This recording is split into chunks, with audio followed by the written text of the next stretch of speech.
Students, welcome to Laboratory C3. We're going to be looking at series RL circuits, and now when we have resistors and inductors together in the same circuit and we have a frequency, a changing AC signal, we are going to see some reactive components here. We're going to have to deal with the ohmic values of what happens to inductors when frequency is applied.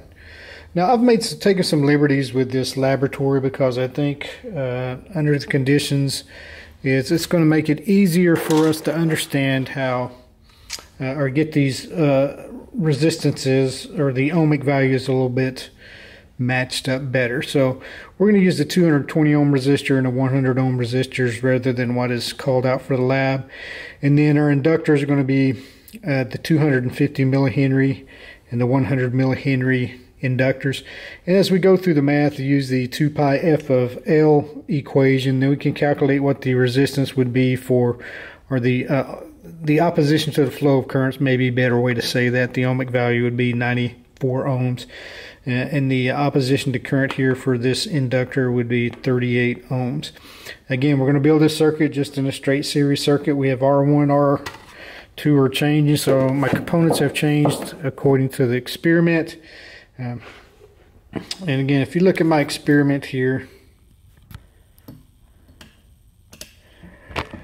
as I'm using my 6 volt source here, 6 volt this is actually 6.3 source, but I'm using this one because it puts out 60 hertz, so that's going to be the output on this particular device.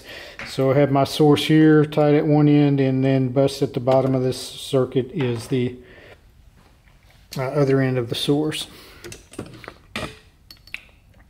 So I'm going to build this circuit, and we're going to just go through our experimentation. So we're going to read the voltage on R1, and then we can come to read the voltage on 2, our second component, which is L1, and then the voltage on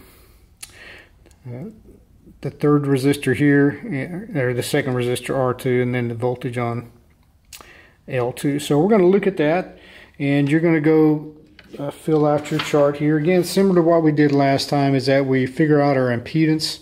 And the one thing I haven't done experimentally here on my drawing is I haven't considered the resistance of the winding. So when you're looking at your impedance, you'll want to do that. You want to calculate your current accordingly, and then you want to adjust your resistors down here to what we've changed those to in the schematic. Then once you figure that out, you're going to transfer your impedances here, which will be your resistors and your X of C values. You're going to do your voltage drops, and then once you have that and you've measured your current, then you can do your powers over here on the right. And this lab is going to go into some other stuff that you should have covered in your lecture portion, your theoretical part, and that's going to be calculating the theta by looking at the VAR versus the watts, and then you're going to figure out the power factor, and you also will figure out the phase angle, and writing down the phase angle version of this, and also the polar rectangular version of this. So take a look at this lab. It's only 3 pages, but there's a lot of information here, and you want to make sure you check with your instructor and check your answers to make sure you've gleaned everything you should from this lab. We'll see you in lab.